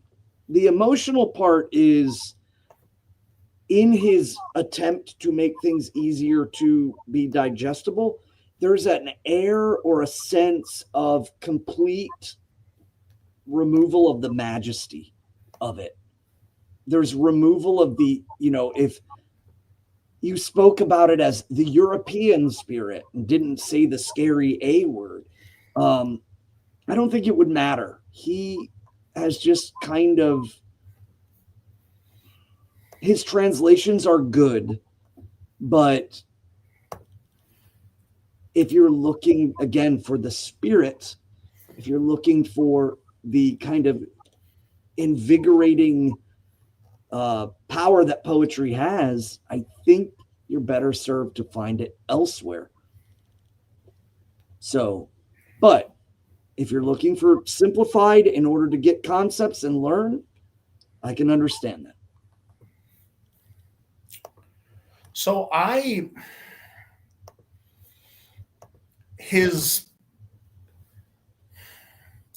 judging his cowboy have 'em all is not fair. It's intended to be like a recasting it with American colloquialisms. I actually am kind of fond of that one. Yeah, well, I don't dislike it, but I think the harm in it is less because it's obvious in its intention. It's not tricking you into thinking that that's the original wording. He's specifically recasting it that way. His other translation work, and I can't claim to be an expert on exactly how he does it. I do think that what Svan's saying is accurate. I also, as far as I know, he is an authoritative source on languages, specifically on the languages relevant to translation, both modern descendants of those languages and the original Old Norse. And that's admirable. That's enviable. That's really cool. What I would say is when anyone translates, it's almost unintelligible if you were to translate completely accurately word for word, because other languages, specifically Old Norse, the word structure, the sentence structure is different. So it just wouldn't work out into an English translation. You have to reorder and restructure your sentence. You have to adjust certain words to make them work. We've seen translations where, you make choices. You translate sad as forlorn or melancholy or depressed or displeased. Each of those things can have subtle implications linguistically that are different. And every translator has to make certain word choices. Are you going to make it flow with the meter of the line? Or are you going to make it word for word accurate? Are you going to keep the grandiosity and scale of the original text? Or are you going to make it clunky because of the linguistic choices? There's a lot of different ways you can go. It is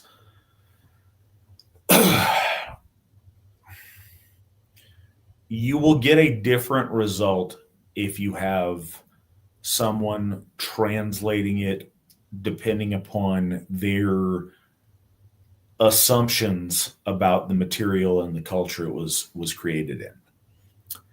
If you are a person of faith, you will translate religious texts differently than if you're a scholar of Old Norse poetry. So I think that there's different ways you can go. Dr. Crawford's trivialization of our faith makes me skeptical of his translation work. I would feel less so if he were devoutly Asatru, or if when discussing Asatru, he was respectful about it. The fact that he finds it absurd is, I wonder in what ways that goes into his translation work. But no, as far as the scholastics involved, I think he is eminently qualified and an expert in his field. So I think all of that's probably very, very legitimate. What is the AFA's stance on circumcision?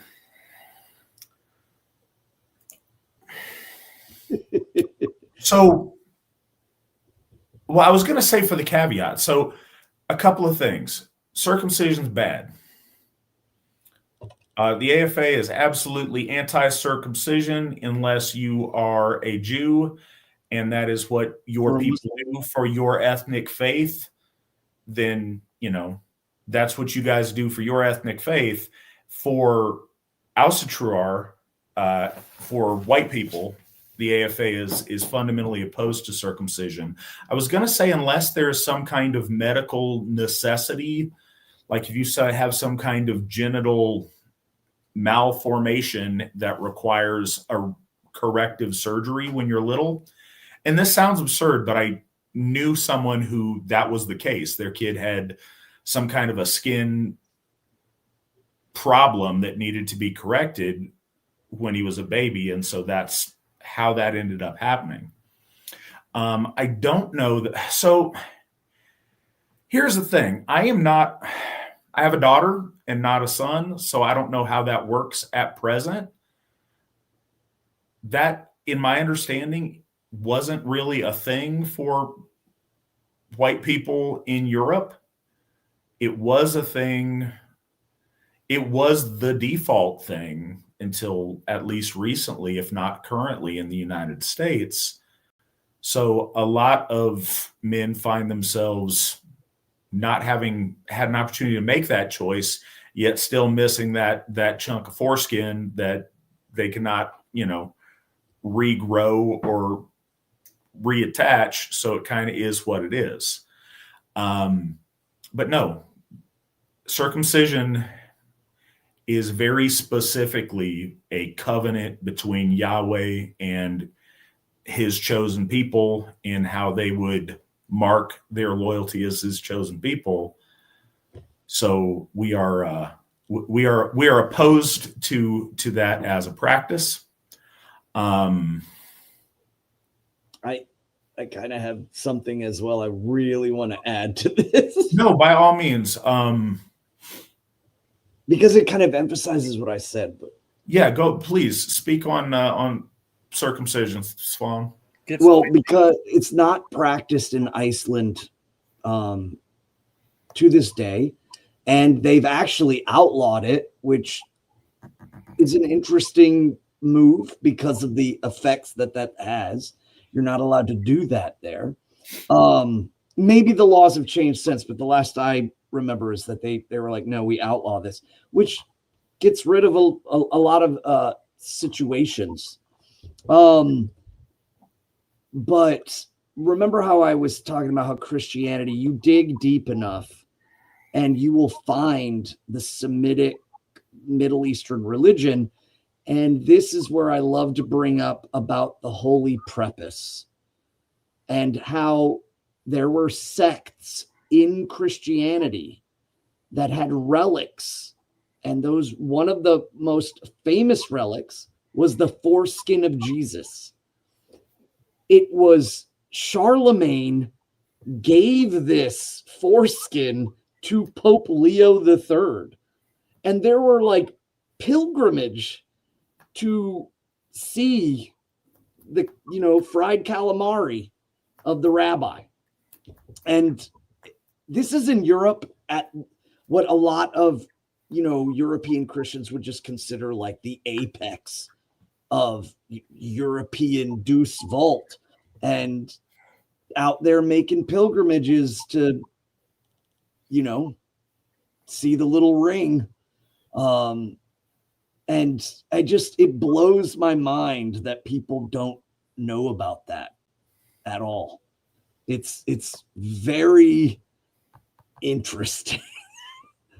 Their choice of relics, I don't know how Charlemagne came across that. I don't know if there's like a back alley kind of thing, or I don't know. But so our European ancestors who converted to Christianity absolutely knew that Jesus was Jewish because of the circumcision, and they were Gentiles because the tradition of circumcision was not suddenly and magically picked up then.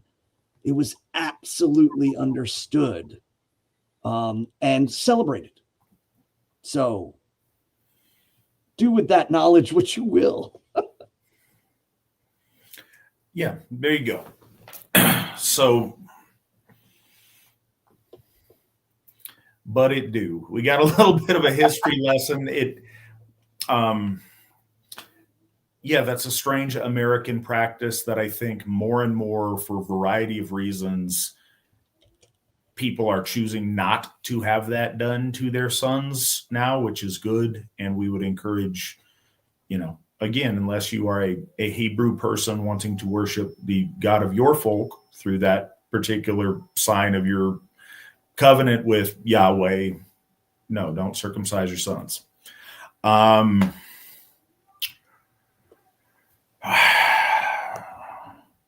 Side note, Rover, if you want to know more, email me at mattflavel@runestone.org, and we can talk about that. I've always I should stipulate, unrelated to the circumcision question. All right. I've always wanted to ask, if you have time. Cut the ties between the two. Well done. Always wanted to ask, if you have the time, what are your opinions on those who work with Frau Hulda, not as Brechta, and your general thoughts on Hulda? Svan, what are your thoughts? Okay, so this is an interesting question because as we in the True Logmal, we have talked about the core of divinity, that there are 4 distinct groups. There is the Aus, who are the gods, the Ausinjur, the goddesses, the Himmenverder, the heavenly wardens, and then there are the Austvinir, the beloved ones. And the beloved ones is a place generally you'll see in other like writings of Asatru that they call them the Jotun brides, the troll brides, and they're trying to emphasize that somehow they're magically some different race, like Lord Odin wasn't born of and the whole origin of the divinity coming from Jotun and Aus. But that's why they're doing it. So Austvinir means beloved because they specifically choose to join the Aesir in their battle. Various levels, but they join them, they marry, or they have children, or they aid, or in some cases are brought under heel by the Dominion. And I speak specifically about Air and Raun, or Ager and Ron, the anglicized version of the ocean. So the Austvinir fit a list of beings that for most people may have never even considered. A perfect example is, again, giving birth to a holy god makes an Austvinir. They're part of the order side now.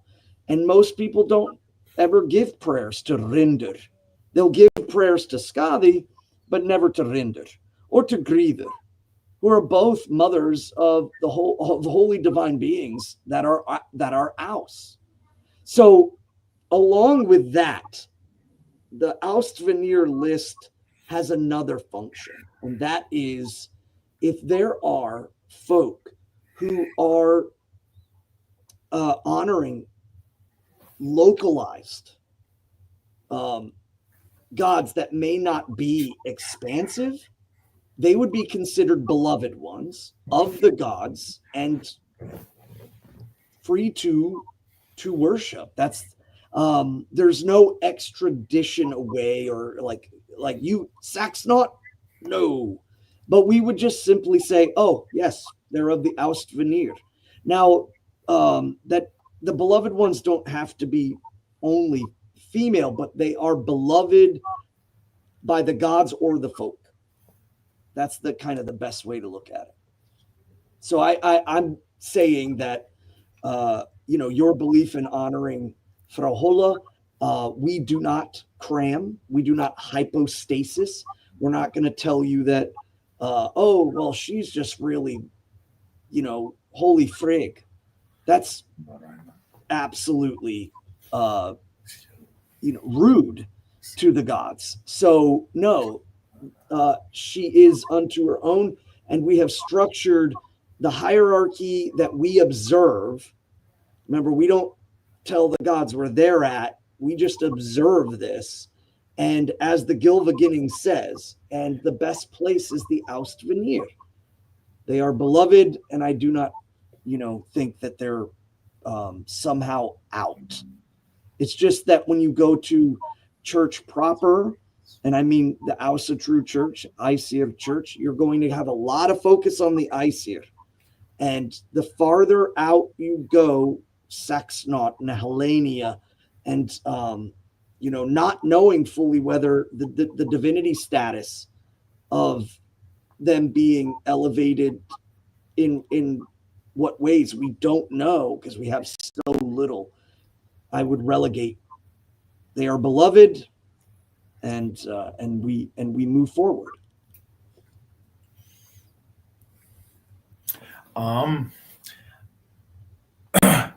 I honestly have zero to add about Frau Hulda. That has always been something that I don't have any connection to. I don't have any tradition of. That's never been an element of folklore that's come my way. And as I've run into it later in life, it doesn't fit cleanly or I don't know, call to me to reconcile or to figure something out with. I'm not delegitimizing it or speaking out against it in any way. It doesn't have a clear spot in our lore that has come down to us in a way that fits and makes sense and, connects to the rest of our practice in a way that's been particularly accessible to me. So it's not something that I've spent a lot of time pondering or finding the right way to fit that in. I know that's not a real satisfying answer, but it's honestly what I've got.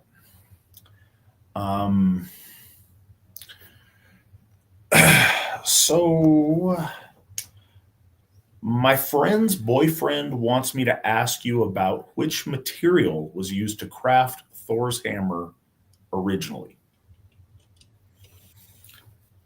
Svan, do you have some particular insight on this?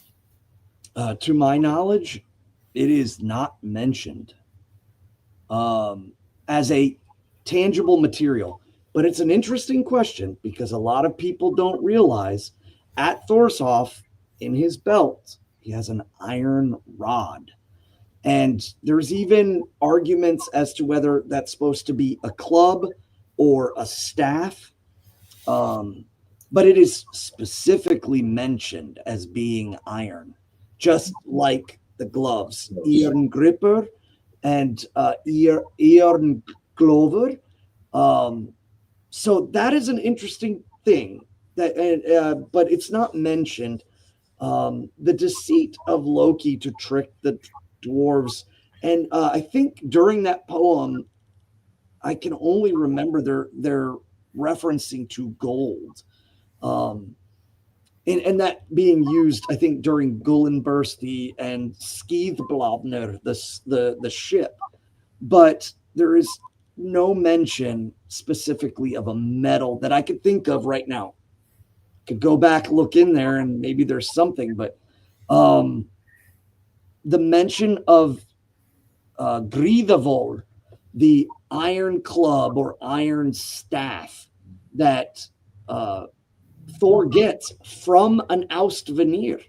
She becomes an Austvanir, I would argue, when she helps Thor, but she later is brought into the domains of the gods and gives birth to Vidar, the wide ruler.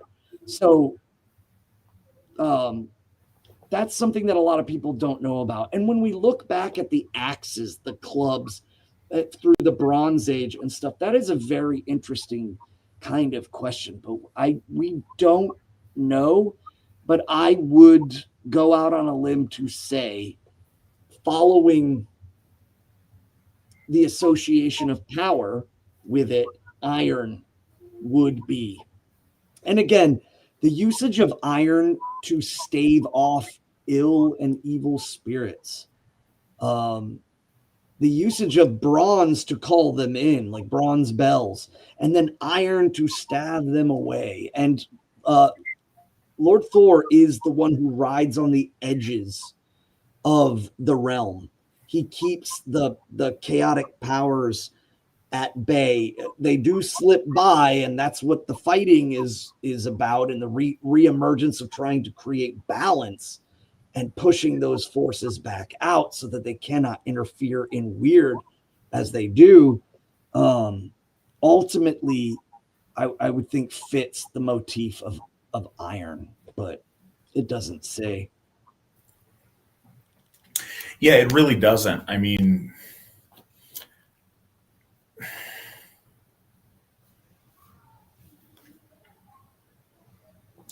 trying to think if there's more to it or not. It is. Oh, long handle, short handle. Like what you and I've discussed. Yeah, so in Anglo-Saxon England, the versions of Mjolnir that you find are long-handled exclusively. Because, if you wanted a hammer for battle purposes, that's what you would get, to where you have closer to like, either a traditional warhammer or like a modern sledge. You can get, you can choke up on the haft and really get momentum in. It's the story of the forging of the hammer talks about how it's, less potent than it's the most devastating of the gifts, or of the, well, they really count as gifts because they're compensation pieces, but yeah, it's less potent than it could be, because during the process, the dwarf is distracted and he's not able to make the full handle. So they're short-handled in Scandinavia, in the tradition, in the wearing of them. They're all like short-handled. That myth wasn't known in Anglo-Saxon England, or wasn't understood, so you don't see it there in the representation. In the lore, it doesn't really talk about what the material is. I think it's tempting to like wonder what that might be, what it might be made out of. And it's interesting, as Svan said, stuff that is made out of iron is named, iron stuff. It's not named Jarnhammer, which would be iron hammer. It's named Mjolnir, which etymologically folks are speculating is like grinding lightning. So I wonder about that. I've heard people talk about thinking it's meteorite iron before, because it, comes crashing to the earth like that. That's kind of a cool idea, but there's nothing that says that or whatnot. The dwarves are known to, fashion other things out of magical, non-corporeally existent materials, like the binding they used to fetter Fenrir. There's no telling, but no, it doesn't say exactly what that material is, or if it does, I'm not aware of it.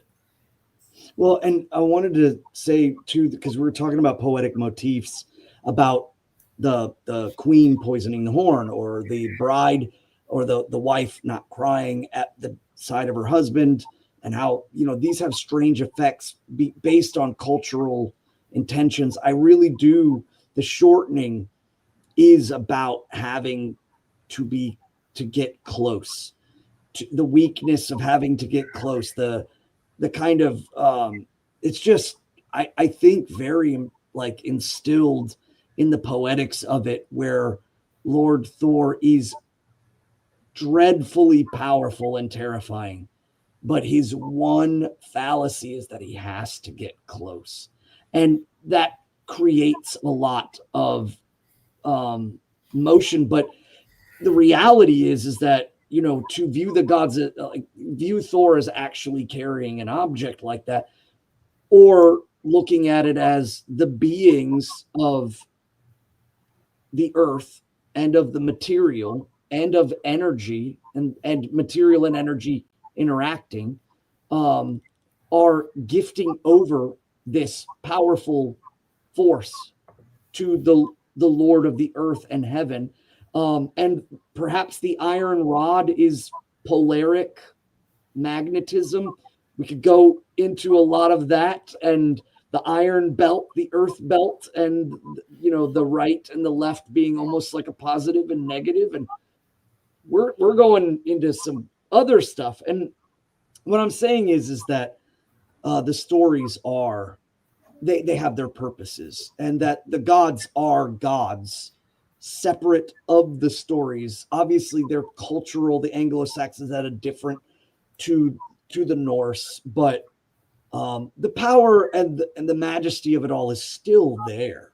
It's just realizing those differences, and definitely not speaking into literalisms, which I think we should be careful of, and understanding that the gods are bigger, but that the stories are part of it. It's like a rope. They're one definite strand of the faith that we have towards our gods. But you get people saying, "Oh, you literally believe that Thor is riding a chariot and carrying a hammer." I mean, we tell our children this, yes, but do I believe that he is a binding and barriered force that keeps chaotic forces from coming in and pulling and creating Polaris rifts in Weird or Orlaw or Fate? Yes, I do. So I think that's, something I think all of us should consider.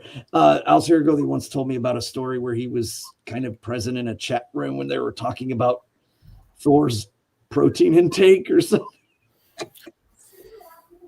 Like making him complete. You hemorrhaged him completely. Well, yeah, because you get sometimes you get new people to things that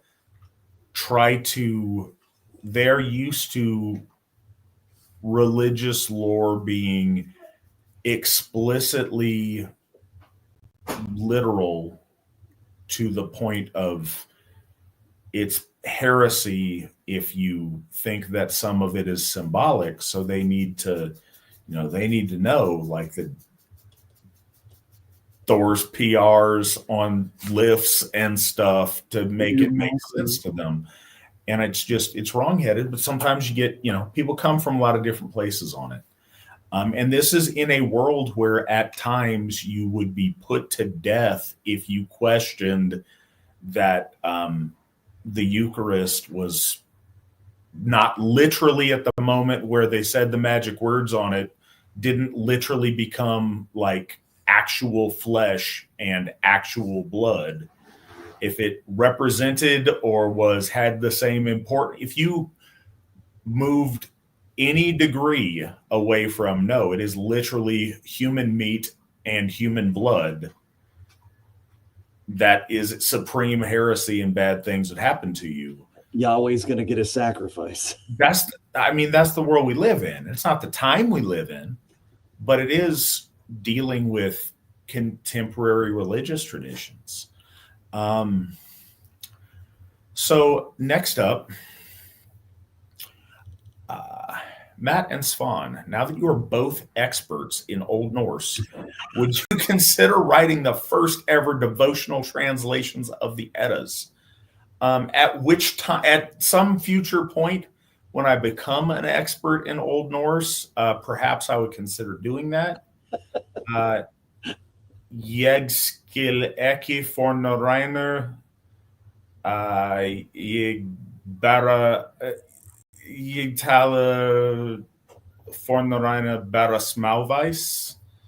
I don't know Old Norse. I know just a little bit of Old Norse. I can speak just a little bit. I'm working on it. Making a little bit of progress here and there. That's the thing.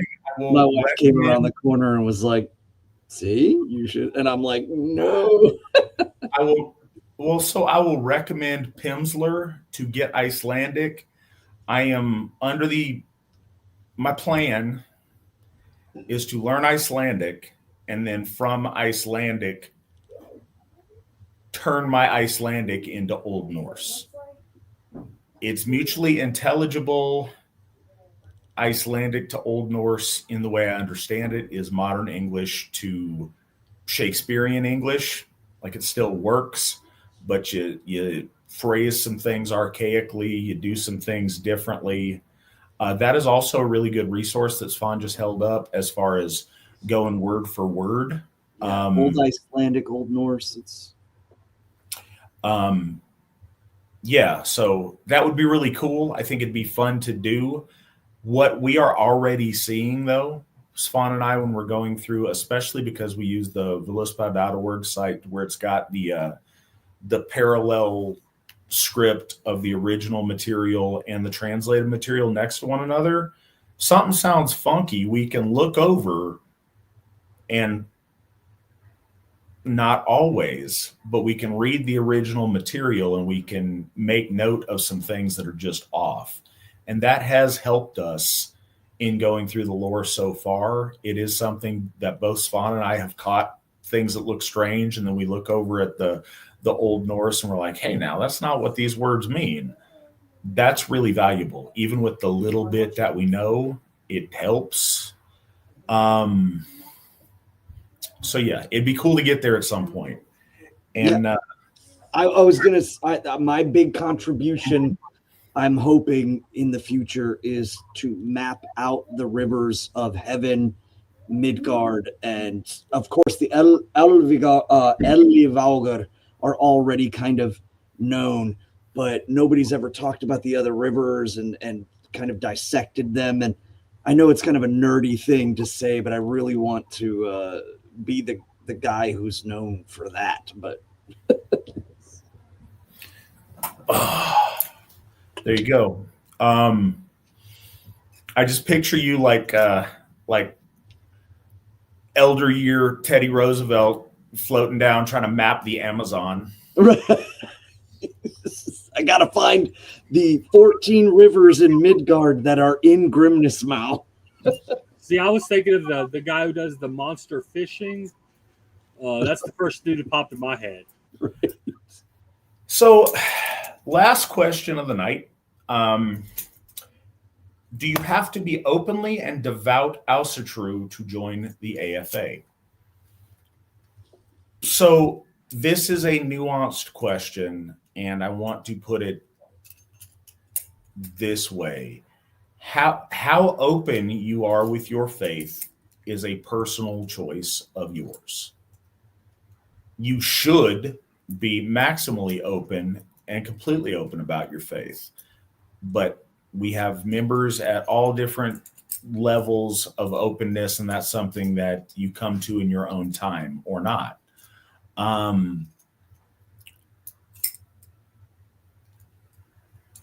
There's kind of two ways to take this question, so I'm going to put this out there first. It is a unfair ask to demand that you have a deep and sincere relationship with the Aesir before we allow you to take the steps necessary to explore or build such a relationship. Our gods don't demand that of you in the same way that other faiths do. But we are a religion, and we have people that are Christian nominally or atheists or whatever else they are, but they like what we're doing. They think it's cool. They think it's fun. It supports and aligns with their politics or their worldview or things they think are overall good for the world. And so they want to be members and be part of it. I appreciate that. I appreciate the goodwill. I appreciate wanting to help. I would appreciate donations from said people. But we are a church, and in order to participate in our church, there does need to be a sincere desire for religiosity and a sincere desire to be devoutly Asatru. Understanding that you learn that through participation and through the gift cycle, but it does have to be what you're going for. You can't join under false pretenses like, hey, I'm not religious, but I really like what you guys are doing and I'd like to join. That's not good enough. You have to actually want to develop faith in the gods. But that looks different for different people. Different people start with different assumptions. And as long as you would like to explore that and you would like to build that relationship with the Aesir, then yes, that's, you're welcomed and encouraged to join the Asatru Folk Assembly. We've had a lot of people that really like the idea of Asatru. They like the idea of, we will have atheists that see the cool stuff about religion and want to have those cool things without actual faith or actual devotional religion. And it doesn't work that way. A lot of the time when these things are part and parcel and inseparable from one another, there's a reason for that. They're whole. got in not an argument, but a discussion with one of our folk builders the other day about the word holy. And we started looking at the etymology and things. And it's interesting how that word in the English language evolved, because it goes to the concept fundamentally all the way, from Aryan into Old English before it bifurcates to mean those two very different things as whole and complete or sacred. But yeah, the concept of wholeness is a part of that. When you're practicing your life in right order and right action, all of the different parts of your life synergize with one another. You are living wholly, you're living hale. And that makes it all work. You can't have all the benefits of religion without the sincere belief and devotion to divinity. The one fuels the other that it fuels strengthens the faith, and back and forth in a cyclical way to where it builds momentum and it builds energy. And that's such a fundamental principle, I would say, to any religious practice, but very specifically to our religious practice. Svan, do you have anything to add on that? Yeah, I think that understanding the faith in the gods versus loyalty and the development of the two. When you come into the faith, you don't have to know everything. You don't have to be a full scholared believer and know all the lore. No, you come home and our clergy help you.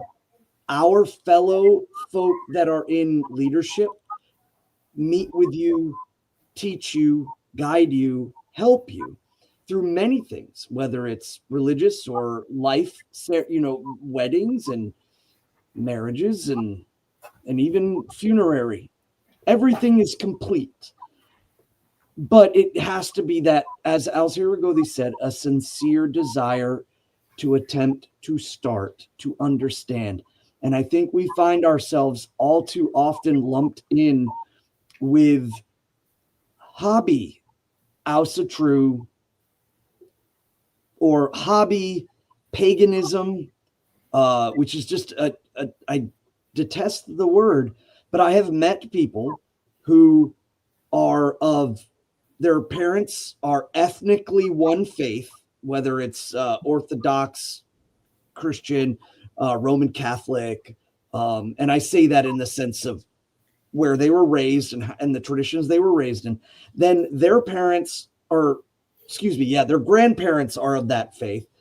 Their parents are atheist, and then they want to find something, but they just can't stand, that religion, or they don't know where to start. So then they become hobby Asatru, and they still add concepts or bring over the atheism in. And that's not a good place. That's not a place that we're willing to relent and give space to within our church. Our church wants sincerity.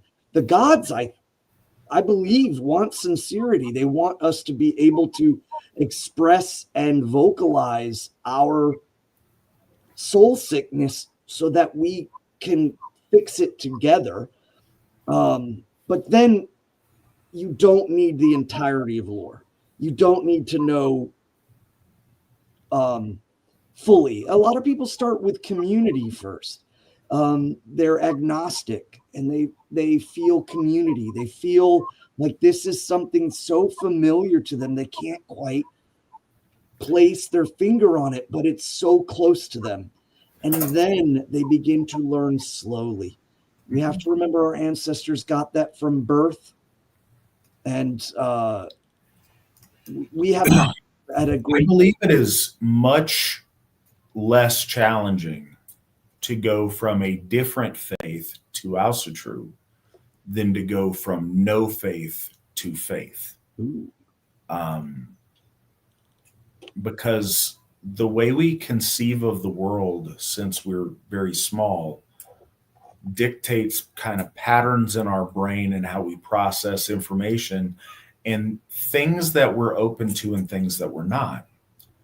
And if you find yourself an adult and you've never been open to metaphysical reality or to transcendence or divinity, it's very hard. Like, figuring out how to start that journey is really tricky. There's a certain muscle memory if you come from a different faith to learn at least what belief looks like, what worship looks like, and then go from there to shape that in an appropriate way to Asatru. But truth is really important. And what I would say is also extremely important is openness. You have to be open and want to build your faith and build your relationship in the Aesir, or with the Aesir rather.